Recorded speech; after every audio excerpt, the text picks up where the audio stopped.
दोस्तों नमस्कार। Exam कांकस channel पे आपका स्वागत है। मैं हूं केदारनाथ मिश्रा। दोस्तों आगामी पीसीएस परीक्षा के लिए उम्मीद है कि आपकी तैयारी अंतिम दौर में होगी और जो लोग बिहार की परीक्षा देने जा रहे हैं वो आज निकल गए होंगे। तो जो परीक्षा देने निकल गए हैं उनके लिए बहुत-बहुत शुभकामनाएं जो बिहार की परीक्षा देने जा रहे हैं और जो पीसीएस यूपी पीसीएस की परीक्षा की तैयारी कर रहे हैं तो उनको भी शुभकामनाएं पहले से ही। उम्मीद है कि अब आखिरी चरण में होगी आपकी तैयारी। तो अंतिम समय में सबसे ज़्यादा करंट अफेयर्स ही पढ़ा जाता है।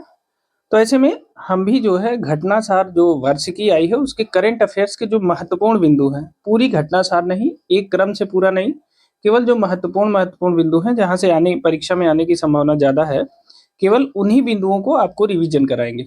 एक दिन में पूरा नहीं पढ़ाएँगे, थोड़ा-थोड़ा पढ़ाएँगे, 15-20 मिनट आप देखेंगे तो 10-20 टॉपिक आप बढ़िया से देख लेंगे। आप चलते-फिरते, उठते-बैठते कभी भी देख सकते हैं, ठीक है?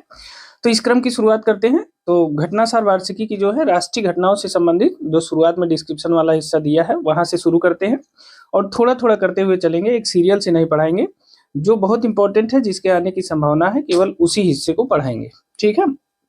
तो चलिए आप भी 15-20 मिनट का समय निकालिए और जैसे खाना वाना बना रहे हैं, खा रहे हैं, तो ऐसे समय में इसको देख सकते हैं। तो चलिए देखिए, आज का पहला पॉइंट है जो है स्पेन के राष्ट्रपति की भारत यात्रा हुई थी। अब इसके संबंध में जो मुख्य बिंदु है उसको देख लेते हैं। तो सबसे पहले स्पेन के राष्ट्रपति कौन है? तो वह है पेड्रो सांचेज, ठीक है? स्पेन के राष्ट्रपति हैं और इनकी यात्रा की जो तिथि थी वो 28 व 29 अक्टूबर को थी, ठीक है? देखिए, स्पेन के राष्ट्रपति जो पेड्रो सांचेज हैं और भारत के प्रधानमंत्री नरेंद्र मोदी ने गुजरात के बड़ोदरा में टाटा एयरक्राफ्ट कॉम्प्लेक्स का उद्घाटन किया है और ये उद्घाटन कब किया है? 28 अक्टूबर 2024 को गुजरात के बड़ोदरा में टाटा एयरक्राफ्ट कॉम्प्लेक्स, ठीक है? अब इसका उद्देश्य क्या है? तो देखिए, टाटा एयरक्राफ्ट कॉम्प्लेक्स का जो उद्देश्य है वह है स्पेन की company Airbus defence and space, ये स्पेन की कंपनी है एयरबस डिफेंस एंड स्पेस, और भारत की जो कंपनी है टाटा एडवांस सिस्टम लिमिटेड, इन दोनों द्वारा सह निर्मित जो है C295 एक मालवाहक विमान है, सैन्य विमान है। इसकी फाइनल असेंबलिंग की जाएगी बड़ोदरा के टाटा कॉम्प्लेक्स में, ठीक है ना? टाटा एयरक्राफ्ट कॉम्प्लेक्स में। तो C295 विमानों की फाइनल असेंबलिंग की जाएगी। सबसे बड़ी बात यह है कि ये पहला मौका है जब किसी प्राइवेट कंपनी को सैन्य विमान की फाइनल असेंबलिंग का जिम्मा दिया गया है कि यहाँ से असेंबल होकर डायरेक्ट विमान उड़ जाएगा। तो यह इंपॉर्टेंट है इसीलिए, और इसीलिए हमने इसको अपने करंट अफेयर्स की टॉपिक में शामिल भी किया है। तो देखिए, भारत ने स्पेन से कुल 56 विमान खरीदने का समझौता किया है, जिसमें से 16 विमान फ्लाई अवे सिचुएशन में स्पेन से ही आएंगे और 40 विमानों की असेंबलिंग भारत में की जाएगी, ठीक है? अब देखिए, यह पहली बार है जब सैन्य विमानों की असेंबलिंग का कार्य निजी कंपनी को सौंपा गया है, ये हमने आपको बताया। देखिए, टाटा एयरक्राफ्ट कॉम्प्लेक्स द्वारा पहला C295 विमान सितंबर 2026 तक तैयार होने की संभावना है, यह भी पॉइंट इंपॉर्टेंट है, ठीक है? अब देखिए, भारत व स्पेन के बीच और समझौते हुए हैं, तो कौन कौन से समझौते हुए हैं जल्दी से उन्हें देख लेते हैं।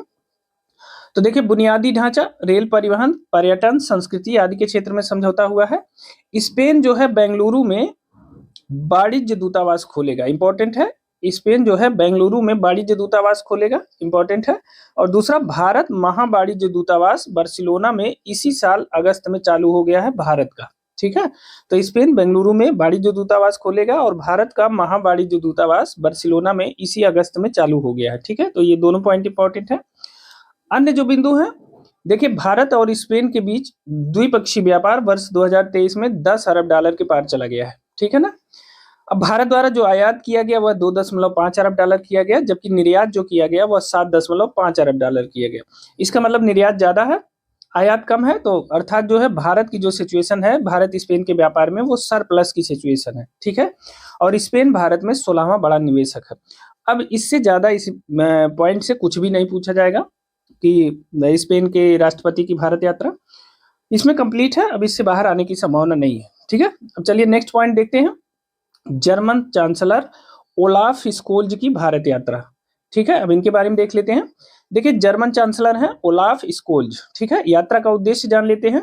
यात्रा का उद्देश्य 7वें अंतर सरकारी परामर्श, यानी 7वें अंतर सरकारी परामर्श और जर्मन बिजनेस के 18वें एशिया प्रशांत सम्मेलन 2024 में हिस्सा लेना, यह यात्रा का उद्देश्य था उनका। यात्रा की तिथि क्या थी? 24 से 26 अक्टूबर 2024, इसे भी याद रखिएगा। देखिए, Asia Pacific conference of German business का 18वां सम्मेलन हुआ ये, ठीक है, और यह 12 वर्षों के अंतराल के बाद हुआ, इसलिए यह बहुत इंपॉर्टेंट है, ठीक है ना। Asia Pacific conference of German business का यह 18वां सम्मेलन है और 12 वर्षों के अंतराल के बाद यह 25 अक्टूबर 2024 को आयोजित किया गया, तो इंपॉर्टेंट है, ठीक है। अब देखिए, भारत और जर्मनी के बीच कुछ महत्वपूर्ण समझौते भी हुए हैं। सबसे इंपॉर्टेंट जो समझौते हैं उनको हम बता देते हैं, ठीक है। देखिए, जर्मनी ने भारतीयों के लिए वीजा की संख्या 20,000 से बढ़ाकर 90,000 करने की घोषणा की है। यह आपके कथन कारण के प्रश्नों का सबसे हॉट बिंदु है, ठीक है ना। जर्मनी ने भारतीयों के लिए जो वीजा की संख्या है वो 20,000 से बढ़ाकर 90,000 कर दी, मतलब 4 गुना से ज्यादा, ठीक है।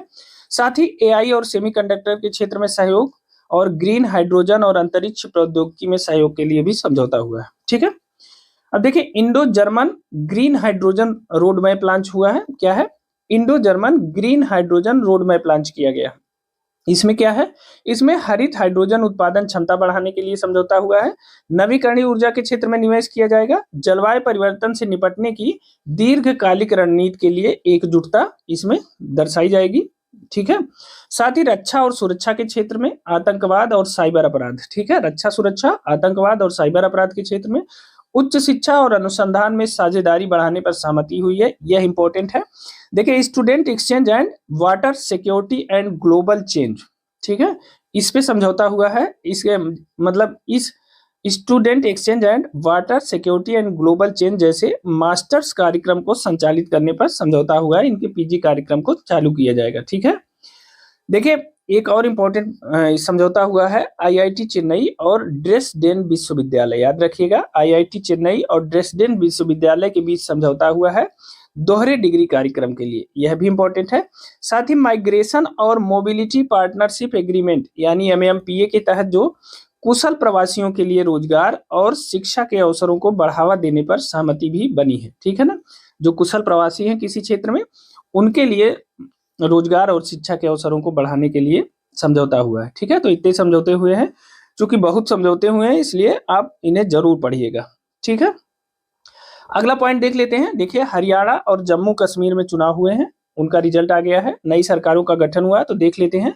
देखिए, हरियाणा और जम्मू कश्मीर के चुनाव का जो परिणाम है वो दोनों का 8 अक्टूबर 2024 को आया। हरियाणा विधानसभा में कुल कितनी सीटें हैं? 90 हैं, और जम्मू में भी 90 ही हैं। हरियाणा में भाजपा ने 48 सीटें पाई हैं, कांग्रेस ने 37, इनेलो और बसपा ने 2 सीटें और अन्य ने 3 सीटें पाई हैं, ठीक है ना। अब देखिए, हरियाणा में भाजपा ने लगातार तीसरी बार सरकार बनाई है, ठीक है, और नायब सिंह सैनी मुख्यमंत्री बने हैं और यह भी दूसरी बार मुख्यमंत्री बने हैं, ठीक है ना। आ जाते हैं जम्मू कश्मीर पे। जम्मू कश्मीर विधानसभा में कुल सीटें कितनी हैं? 90 हैं। नेशनल कॉन्फ्रेंस ने 42 सीटें जीतकर वहां सबसे बड़ी पार्टी के रूप में उभरी है। भारतीय जनता पार्टी ने जम्मू क्षेत्र की 29 सीटें जीती हैं, ठीक है, और कांग्रेस ने जो है जम्मू कश्मीर ने भारतीय जनता पार्टी ने 29 सीटें जीती हैं। और देखिए, ये इसके साथ जोड़ी कांग्रेस और इसका नेशनल कॉन्फ्रेंस, कांग्रेस ने 6 सीटें जीती थी। अब नेशनल कॉन्फ्रेंस, कांग्रेस और सीपीआईएम ने मिल करके वहां सरकार बनाई है। टोटल 49 सीट हो गई दोनों की, नेशनल कॉन्फ्रेंस की 42, कांग्रेस की 6 और सीपीआईएम की 49 सीटें, ठीक है ना। देखिए, इसको ये गलत है, ये इसके साथ जुड़ा है कांग्रेस के साथ, ठीक है। तो इस प्रकार जो है 49 सीटें लेकर के सरकार बनी है नेशनल कॉन्फ्रेंस की। और उमर अब्दुल्ला केंद्र शासित प्रदेश जम्मू कश्मीर के पहले मुख्यमंत्री बने हैं। क्या पहले? 370 हटने के बाद, और जब केंद्र शासित प्रदेश बना है तब, ठीक है ना। 16 अक्टूबर 2024 को उपराज्यपाल मनोज सिन्हा ने उमर अब्दुल्ला को पद और गोपनीयता की शपथ दिलाई, ठीक है ना, तो यह भी याद रखिएगा। उमर अब्दुल्ला इससे पूर्व 2009 से 15 तक जम्मू कश्मीर पूर्ण राज्य, जब वह राज्य था, तो उसके अध्यक्ष रह चुके हैं, ठीक है ना। अब जम्मू कश्मीर के उप मुख्यमंत्री कौन थे? तो सुरेंद्र चौधरी थे, बने हैं, ठीक है। जम्मू कश्मीर के उप मुख्यमंत्री कौन बना है? तो यह बने हैं सुरेंद्र चौधरी। तो देखिए, जम्मू कश्मीर के जो उप मुख्यमंत्री बने हैं वो है सुरेंद्र चौधरी, ठीक है ना। और उमर अब्दुल्ला इससे पूर्व जो है एक बार 2009 से 15 तक जम्मू कश्मीर के मुख्यमंत्री रह चुके हैं, यह भी याद रखिएगा। नेक्स्ट देख लेते हैं, 5वां राष्ट्रीय जल पुरस्कार 2023 क्या है? 5वां राष्ट्रीय जल पुरस्कार 2023, इसका वितरण किया गया 22 अक्टूबर 2024 को। कहाँ किया गया? विज्ञान भवन नई दिल्ली में, ठीक है। सर्वश्रेष्ठ राज्य ये है राष्ट्रीय जल पुरस्कार में जो सर्वश्रेष्ठ राज्य है उड़ीसा को घोषित किया गया और दूसरा स्थान जो है उत्तर प्रदेश को दिया गया है। साथ ही तीसरा स्थान है गुजरात व पुडुचेरी का संयुक्त रूप से। तो 5वें राष्ट्रीय जल पुरस्कार में सर्वश्रेष्ठ राज्य का पुरस्कार उड़ीसा को मिला और दूसरा स्थान यूपी का है। इंपॉर्टेंट है, इसे याद रखिएगा। अब इसमें कई सेक्टर में दिए गए हैं, जिला भी सर्वश्रेष्ठ घोषित किया गया है। तो देखिए विशाखापट्टनम को साउथ जोन का सर्वश्रेष्ठ जिला घोषित किया गया है। फिर नॉर्थ ईस्ट का धलाई त्रिपुरा घोषित किया गया है। तो नॉर्थ जोन का संयुक्त विजेता है, देखिए अब नॉर्थ जोन का संयुक्त विजेता है बांदा उत्तर प्रदेश और गंदरबल जम्मू कश्मीर। तो बांदा सर्वश्रेष्ठ जिला में तीसरे नंबर पे नॉर्थ जोन का सर्वश्रेष्ठ जिला है ये, यह भी याद रखिएगा। नॉर्थ जोन का संयुक्त विजेता है ये, ठीक है, राष्ट्रीय जल पुरस्कार में। अब अगला देखते हैं सर्वश्रेष्ठ ग्राम पंचायत। सर्वश्रेष्ठ ग्राम पंचायत में देखिए पुल्लमपारा तिरुवनंतपुरम केरल है, माशुल पानी कांकेर है छत्तीसगढ़। दो बहुत है, बाकी हमारे जरूरत की नहीं है चीजें परीक्षा की दृष्टिकोण से। देखिए सर्वश्रेष्ठ शहरी स्थानीय निकाय को किसे दिया गया है राष्ट्रीय जल पुरस्कार? तो सर्वश्रेष्ठ शहरी स्थानीय निकाय में सूरत नंबर 1 पे है, पूरी उड़ीसा नंबर 2 पे है और पूरे महाराष्ट्र नंबर 3 पे है। तो इसे भी याद रखिएगा। सर्वश्रेष्ठ शहरी स्थानीय निकाय में जो राष्ट्रीय जल पुरस्कार है वह सूरत नंबर 1 है, पूरी उड़ीसा नंबर 2 पे है और पूरे महाराष्ट्र नंबर 3 पे है, ठीक है ना। चलिए नेक्स्ट देखते हैं न्याय की देवी जस्टिया। न्याय की देवी कौन है? जस्टिया के नाम से जाना जाता है न्याय की देवी को। तो न्याय की देवी जस्टिया की नई प्रतिमा का अनावरण हो गया है। मुख्य न्यायाधीश डीवाई चंद्रचूड़ ने के निर्देश पर नई प्रतिमा का अनावरण हुआ है। प्रतिमा में कुछ संशोधन किया गया है। इसका उद्देश्य है न्याय व्यवस्था को एक नई दृष्टि देना, ठीक है ना। अब देखिए पहले आप इमेज करिए कि पहले जो है जो जस्टियां थी न्याय की देवी थी उनकी प्रतिमा में आंखों पर पट्टी बंधी रहती थी, एक हाथ में तलवार और दूसरे हाथ में तराजू था, ठीक है। अब नई प्रतिमा में क्या हो गया है, आंखों की पट्टी हटा दी गई है और एक हाथ में तलवार की जगह संविधान की पुस्तक दे दी गई है, ठीक है ना। अब इसका महत्व क्या है, इसका महत्व जान लेते हैं। देखिए इसका महत्व है आंखों से पट्टी हटाने का जो आशय है वह है न्याय अब अधिक जागरूक, पारदर्शी एवं समतापूर्ण होगा। आंखों से पट्टी हट गई है मतलब न्याय अब अधिक जागरूक, पारदर्शी एवं समतापूर्ण होगा, मतलब अंधा न्याय नहीं होगा, ठीक है ना। फिर संविधान की जो पुस्तक से आशय है कि न्याय का स्रोत लोकतांत्रिक है और संवैधानिक ढांचे में निहित है। तलवार जो थी वो बल या सत्ता का प्रतीक थी, लेकिन इसमें संविधान की पुस्तक बल या सत्ता के रूप में दर्शाई गई है, ठीक है। तो इसे याद रखिएगा, पूछा जा सकता है, ऐतिहासिक परिवर्तन है। नेक्स्ट देखते हैं महाराष्ट्र में देसी गाय को राज्य माता गो माता घोषित किया गया है। देखिए महाराष्ट्र में देसी गाय को राज्य माता या गो माता घोषित किया गया है, ठीक है। यह इतना ही है, याद रखिएगा कि किस राज्य में देसी गाय को राजमाता घोषित किया गया है, तो महाराष्ट्र में किया गया है। और यहाँ गायों को चारा उपलब्ध कराने के लिए प्रति गाय 50 रुपए का अनुदान भी सरकार द्वारा दिया जाएगा, ठीक है। नेक्स्ट देखते हैं। देखिए देश में इंटरनेट उपभोक्ताओं की संख्या, कभी कभी ऐसा प्रश्न पूछ लेता है, तो देश में इंटरनेट उपभोक्ताओं की जो संख्या है वो 96.96 करोड़ हो गई है, ठीक है। देश में कुल टेलीफोन ग्राहक जो है वो है 120.56 करोड़, जिसमें शहरी हैं 66.71 करोड़ और ग्रामीण हैं 53.85 करोड़। और देश में कुल दूरसंचार घनत्व जो है वो 85.95% हो गया। तो आपको इसमें से दो बिंदु याद रखने हैं। एक, इंटरनेट उपभोक्ताओं की संख्या कुल कितनी है देश में, तो 96.96 करोड़। और दूसरा, देश में कुल दूरसंचार घनत्व कितना है, तो 85.95% है। ये दो बातें बस याद रखिएगा। नेक्स्ट देखते हैं भारत के मालदीव के राष्ट्रपति की भारत यात्रा, ठीक है। मालदीव के राष्ट्रपति की भारत यात्रा देख लेते हैं। देखिए मालदीव के राष्ट्रपति डॉक्टर मोहम्मद मोइज्जू है, ठीक है। और इन्होंने भारत की यात्रा की 6 से 10 अक्टूबर 2024 को। आपको पता होगा बीच में मोइज्जू के अनाप शनाप के बयान की वजह से भारत और मालदीव के बीच संबंध बहुत खराब हो गए थे, लेकिन फिर से सुधार हो रहा है। देखिए इसके प्रमुख तथ्य देख लेते हैं कि भारत में मालदीव के वित्त पोषण आवश्यकताओं को पूरा करने के लिए 100 मिलियन अमेरिकी डॉलर मूल्य के ट्रेजरी बिल प्रदान किए। ये इंपॉर्टेंट है, ध्यान रखिएगा। पैसे की जरूरत न होती तो मोइज्जू घुटनों पे नहीं आते, लेकिन पैसा चाहिए तो कहीं भी आना पड़ेगा। तो मालदीव के वित्त पोषण की आवश्यकताओं को पूरा करने के लिए भारत सरकार ने क्या किया है, 100 मिलियन अमेरिकी डॉलर मूल्य के ट्रेजरी बिल प्रदान किए हैं। ये इंपॉर्टेंट है, पूछा जा सकता है, ठीक है। साथ ही ग्रेटर मालेक कनेक्टिविटी परियोजना जो भारत और मालदीव के बीच में चल रही है, भारत उसको वित्त पोषित कर रहा है, तो समय से पूरा करने पर सहमति बनी है। साथ ही थिलाफुसी और गिरावारू द्वीप है, वहां जोड़ने की व्यवहार्यता का अध्ययन किया जाएगा, जोड़ा जाए कि न जोड़ा जाए, क्या लाभ है। और थिलाफुसी में वाणिज्यिक बंदरगाह का विकास किया जाएगा, यह भी इंपॉर्टेंट है। अगला है कि हनीमाधु और गान हवाई अड्डों की क्षमता बढ़ाने पर जोर दिया जाएगा, बहुत इंपॉर्टेंट नहीं है, मैंने लिख दिया है। प्रधानमंत्री मोदी और मालदीव के राष्ट्रपति मुइज्जू ने वर्चुअल माध्यम से हनीमाधु हवाई अड्डे के नए रनवे का उद्घाटन किया है। ठीक है, तो किस रनवे का उद्घाटन किया है? हनीमाधु हवाई अड्डे के नए रनवे का उद्घाटन किया है, इंपॉर्टेंट है, याद रखिएगा। ठीक है ना, चलिए और देखते हैं। देखिए, भारत व मालदीव के बीच में करेंसी स्वैप एग्रीमेंट व 5 अन्य समझौते हुए। करेंसी स्वैप का मतलब क्या है? रुपए की अदला बदली। ठीक है, तो करेंसी स्वैप व 5 अन्य समझौते हुए 7 अक्टूबर 2024 को। ठीक है, अब आरबीआई व मालदीव मौद्रिक प्राधिकरण ने 2024 से 2027 के लिए सार्क मुद्रा स्वैप फ्रेमवर्क के तहत मुद्रा स्वैप समझौते पर हस्ताक्षर किए हैं। कब तक के लिए? 2024 से 2027 के लिए, आरबीआई व मालदीव मौद्रिक प्राधिकरण ने। ठीक है ना, अब देखिए इस समझौते के तहत क्या है, मालदीव को अमेरिकी डॉलर यूरो स्वैप विंडो के तहत $400 मिलियन और भारतीय रुपए स्वैप विंडो के तहत 30 बिलियन रुपए तक की राशि प्राप्त करने की अनुमति मिल गई है। अब देखिए, जब पीसीएस में प्रश्न पूछा जाएगा तो यही पूछा जाएगा कि जो करेंसी स्वैप समझौता हुआ है भारत मालदीव के बीच, उसमें भारतीय रुपए, कितने भारतीय रुपए की स्वैपिंग की अनुमति मिली है? तो वह मिली है 30 बिलियन रुपए की। ठीक है ना, तो इसे याद रखिएगा। अमेरिकी डॉलर के रूप में $400 मिलियन और भारतीय रुपए के रूप में 30 बिलियन रुपए तक की राशि की स्वैपिंग की अनुमति मिल गई है, तो इसे याद रखिएगा, ऐसे ही प्रश्न पूछा जाएगा।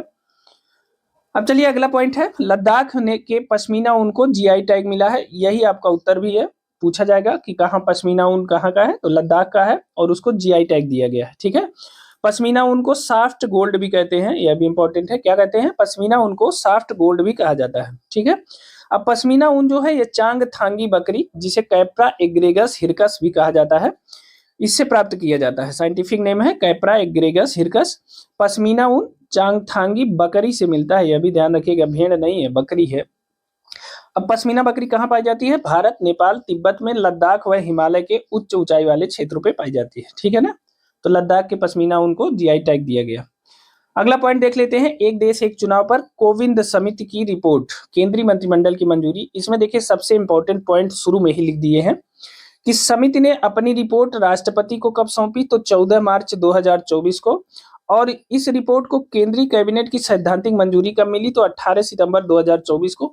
यही 2 डेट सबसे इंपॉर्टेंट है पीसीएस परीक्षा के लिए। ठीक है ना, समिति ने रिपोर्ट कब सौंपी? तो 14 मार्च 2024 को समिति ने राष्ट्रपति को रिपोर्ट सौंपी, और जो केंद्रीय कैबिनेट की सैद्धांतिक मंजूरी है वो मिली 18 सितंबर 2024 को। ये 2 डेट बहुत महत्वपूर्ण है। ठीक है, तो आपको पता है कि पूर्व राष्ट्रपति रामनाथ कोविंद जी की अध्यक्षता में एक देश एक चुनाव पे एक कमेटी बनी है। अब उसकी जो प्रमुख बातें हैं, सिफारिशें हैं, उसको जान लेते हैं। देखिए 18,000 पेज की रिपोर्ट है, और इस रिपोर्ट में कहा गया है कि पहले चरण में लोकसभा व सभी विधानसभाओं के चुनाव करा लेना है। मतलब 2 चरण में चुनाव की बात की गई, पहले चरण में लोकसभा व सभी विधानसभाओं के चुनाव, और दूसरे चरण में 100 दिनों के अंदर स्थानीय निकायों के चुनाव कराने की सिफारिश की गई है। ठीक है, साथ ही इसके लिए एक ही मतदाता सूची व मतदाताओं के लिए एक जैसे पहचान पत्र की सिफारिश की गई है। ठीक है ना, और इन सिफारिशों को 32 राजनीतिक दलों ने समर्थन किया है इस प्रस्ताव का, और जबकि 15 ने इसका विरोध किया है। तो 32 ने समर्थन किया, मतलब जस्ट डबल, तो बहुमत है। ठीक है, मतदाता सूची व मतदाताओं के लिए एक जैसे पहचान पत्र की सिफारिश। ठीक है, अगला देख लेते हैं कि समिति ने एक साथ चुनाव के 18 संवैधानिक संशोधन कराने का सुझाव दिया है। तो यह पूछा जा सकता है कि रामनाथ कोविंद ने एक देश एक चुनाव कराने के लिए कितने संवैधानिक संशोधनों का सुझाव दिया है?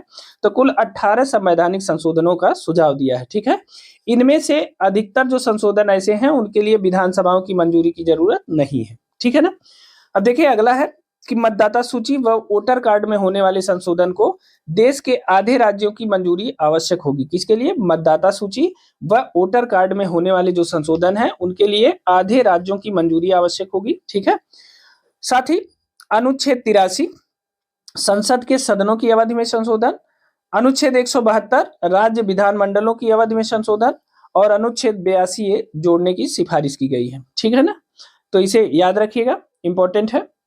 नेक्स्ट देख लेते हैं, महत्वपूर्ण अंतरिक्ष मिशन को सरकार की मंजूरी। ठीक है, तो महत्वपूर्ण अंतरिक्ष मिशन देख लेते हैं। देखिए चंद्रयान-4 मिशन, चंद्रयान-4 मिशन क्या है? 2040 तक भारतीय मानव युक्त अंतरिक्ष अभियान को सफल बनाना, ठीक है। और इसकी लागत कितनी है? 2104 करोड़ रुपए, और इसको मंजूरी मिल गई है सरकार की, ठीक है ना। चंद्रयान-4 मिशन क्या है? 2040 तक भारतीय मानव युक्त अंतरिक्ष अभियान को सफल बनाना, और इसकी लागत 2104 करोड़ रुपए को सरकार की मंजूरी मिल गई है। दूसरा है गगन फॉलो ऑन, इसके तहत क्या है? वर्ष 2035 तक भारतीय अंतरिक्ष स्टेशन की स्थापना करने की योजना है, ठीक है। तो अंतरिक्ष में भारतीय अंतरिक्ष स्टेशन की स्थापना किसके तहत है? गगन फॉलो ऑन योजना के तहत, ठीक है ना।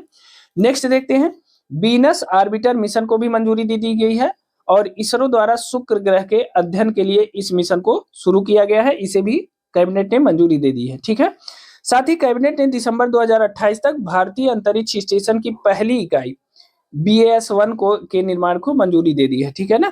तो भारतीय अंतरिक्ष स्टेशन की पहली इकाई जो है उसके निर्माण 2028 दिसंबर तक पूरा कर लिया जाएगा, और इसको केंद्रीय कैबिनेट ने मंजूरी दे दिया है, ठीक है। तो इसे भी याद रखिएगा। नेक्स्ट देखते हैं स्वच्छ वायु सर्वेक्षण पुरस्कार 2024। तो स्वच्छ वायु सर्वेक्षण पुरस्कार किसने प्रदान किया? तो केंद्रीय पर्यावरण मंत्री भूपेंद्र यादव ने पुरस्कार प्रदान किया। कब किया? 7 सितंबर को नीले आसमान के लिए स्वच्छ वायु का अंतरराष्ट्रीय दिवस, अब ये याद रखिएगा, 7 सितंबर को किस दिवस के रूप में मनाया जाता है? नीले आसमान के लिए स्वच्छ वायु का अंतरराष्ट्रीय दिवस। इंपॉर्टेंट है, यह परीक्षा में पूछा जा सकता है, ठीक है। इसी दिन स्वच्छ वायु सर्वेक्षण पुरस्कार प्रदान किया गया। विभिन्न भारतीय शहरों द्वारा वायु गुणवत्ता में सुधार में की गई उल्लेखनीय प्रगति को इससे दर्शाया जाएगा, ठीक है। अब स्वच्छ वायु सर्वेक्षण पुरस्कार 2024 में जो शहर हैं उनको जनसंख्या के आधार पर 3 श्रेणियों में विभाजित किया गया है, ठीक है ना। अब देखिए इसमें क्या है, श्रेणी 1 में 10 लाख से अधिक जनसंख्या वाले शहर शामिल हैं। तो उसमें नंबर 1 है सूरत, नंबर 2 पे जबलपुर, और नंबर 3 पे उत्तर प्रदेश का आगरा है। तो यह भी इंपॉर्टेंट है, याद रखिएगा। श्रेणी 1 यानी 10 लाख से अधिक जनसंख्या वाले में स्वच्छ वायु सर्वेक्षण में उत्तर प्रदेश का जो जिला है, शहर है, वो कौन सा है? तो सर्वोच्च रैंक में तो आगरा है तीसरे स्थान पे, ठीक है ना। श्रेणी 2 में 3 से 10 लाख के बीच की जनसंख्या शामिल है। तो इसमें उत्तर प्रदेश का फिरोजाबाद पहले नंबर पे है, अमरावती महाराष्ट्र दूसरे पे, और झांसी उत्तर प्रदेश का तीसरे नंबर पे है। तो श्रेणी 2 में उत्तर प्रदेश का दबदबा है स्वच्छ वायु सर्वेक्षण अभियान में, ठीक है ना। तो यह भी याद रखिएगा। तीसरा है 3 लाख से कम, श्रेणी 3 है 3 लाख से कम जनसंख्या वाला, और 3 लाख से कम जनसंख्या वाले में जो प्रथम स्थान पे शहर है वो है रायबरेली, उत्तर प्रदेश का, मोस्ट इंपॉर्टेंट है, ठीक है ना। श्रेणी 3 लाख से कम जनसंख्या में शामिल कौन सा शहर ऐसा है जो स्वच्छ वायु सर्वेक्षण में नंबर 1 पे है? तो वह है रायबरेली, उत्तर प्रदेश का है, इंपॉर्टेंट है। फिर नलगोंडा है और नालागढ़ है, ठीक है, इसे याद रखिएगा। नेक्स्ट अगला टॉपिक देखते हैं। सुप्रीम कोर्ट ने नागरिकता अधिनियम की धारा 6A की संवैधानिक वैधता बरकरार रखी है। तो देखिए संवैधानिक कोड नागरिकता अधिनियम धारा 6A क्या है? तो पहले जान लीजिए 5 जजों की संवैधानिक पीठ थी ये, जिसमें CJI थे चंद्रचूड़ जी, उसके बाद जस्टिस कांत थे, सुंदरेश मिश्र थे, और जस्टिस JB पारदीवाला थे, जिन्होंने 4-1 के बहुमत से फैसला सुनाया है, ठीक है ना। अब नागरिकता अधिनियम 6A क्या है? तो नागरिकता अधिनियम की जो धारा 6A है वह बांग्लादेश से आए हुए उन सभी अप्रवासियों को भारतीय नागरिकता प्रदान करने की है जो 1 जनवरी 1966 को या उसके बाद, लेकिन 25 मार्च 1971 से पहले असम आए थे और तब से असम के निवासी हैं, ठीक है ना। ऐसे बांग्लादेशी नागरिक जो भारत में 1 जनवरी 1966 या उसके बाद आए थे लेकिन 25 मार्च 1971 के पहले आए थे, उनको नागरिकता देने के लिए नागरिकता अधिनियम की धारा 6A का प्रयोग किया गया था, ठीक है ना। और यह समझौता हुआ था, असम समझौता के नाम से यह जाना जाता है। यह केंद्र सरकार, असम सरकार और असम आंदोलन के नेताओं के बीच एक त्रिपक्षीय समझौता था, ठीक है ना। अब इसका उद्देश्य था कि भारत में प्रवासियों की आमद कम करने और उसके पहले ही पलायन कर चुके लोगों से निपटने के उद्देश्य से इसे शामिल किया गया था। तो आप इसे याद रखिएगा कि बांग्लादेशी या प्रवासियों से संबंधित ये मामला था, ठीक है, और इसे कोर्ट ने वैध करार दे दिया। इतना ही जरूरी है, क्योंकि हम क्विक रिवीजन कर रहे हैं, हम मान के चल रहे हैं कि आपकी तैयारी अच्छी है, आप दोहरा रहे हैं, तो चलते फिरते दोहराते रहेंगे और ऐसे ही हम तेजी से जो महत्वपूर्ण बातें हैं वो आपको बता देंगे, ठीक है। अब देखिए अगला है वैश्विक साइबर सुरक्षा सूचकांक 2024। तो इस सूचकांक में भारत जो है टियर 1 के देशों में शामिल हो गया है। मोस्ट इंपॉर्टेंट है, क्या है? वैश्विक साइबर सुरक्षा सूचकांक 2024, और इसमें भारत टियर 1 के देशों में शामिल हो गया है। भारत जो है रोल मॉडलिंग देशों की श्रेणी में आया है, ठीक है ना। और जिन देशों का स्कोर 90 से 100 होता है वही रोल मॉडलिंग देशों की श्रेणी में आते हैं, तो यानी भारत रोल मॉडलिंग देशों की श्रेणी में है और भारत टीयर 1 के देशों में शामिल है। किसमें? वैश्विक साइबर सुरक्षा सूचकांक में। बस इतना याद रखिए, टीयर 1 के देशों में शामिल, ठीक है ना। अब देखिए अगला है बायो सीएनजी प्लांट वाली भारत की पहली गौशाला। तो बायो सीएनजी प्लांट वाली जो भारत की पहली गौशाला है, ये कौन सी है? लाल टिपारा गौशाला है, ग्वालियर में स्थित है, मध्य प्रदेश में। ग्वालियर मध्य प्रदेश में स्थित है लाल टिपारा गौशाला, ठीक है। इंडियन ऑयल कारपोरेशन के सहयोग से यहाँ बायो सीएनजी प्लांट स्थापित किया गया है। यह भी इंपॉर्टेंट है। किसके सहयोग से? इंडियन ऑयल कारपोरेशन के सहयोग से। और इसका उद्घाटन किसने किया? प्रधानमंत्री नरेंद्र मोदी जी ने किया था गांधी जयंती के अवसर पर 2 अक्टूबर 2024 को, ठीक है। तो भारत की बायो सीएनजी प्लांट वाली पहली जो गौशाला है वो है लाल टिपारा गौशाला, मध्य प्रदेश, ठीक है। नेक्स्ट देखते हैं शहरी शासन सूचकांक 2024 क्या है? शहरी शासन सूचकांक 2024 के बारे में जानते हैं। ये कौन जारी करता है? तो प्रजा फाउंडेशन नामक एक एनजीओ है जिसके द्वारा ये जारी किया जाता है। अब इसमें शीर्ष प्रदर्शनकर्ता राज्य जो और केंद्र शासित प्रदेश जो है वो है। तो शहरी शासन सूचकांक में जो शीर्ष प्रदर्शनकर्ता राज्य हैं वो है केरल नंबर 1 पे है, उड़ीसा नंबर 2 पे, महाराष्ट्र 3 पे और छत्तीसगढ़ 4 पे। यानी इसमें शुरू के 4 में उत्तर प्रदेश का कोई भी शहर उत्तर प्रदेश शामिल नहीं है, ठीक है ना।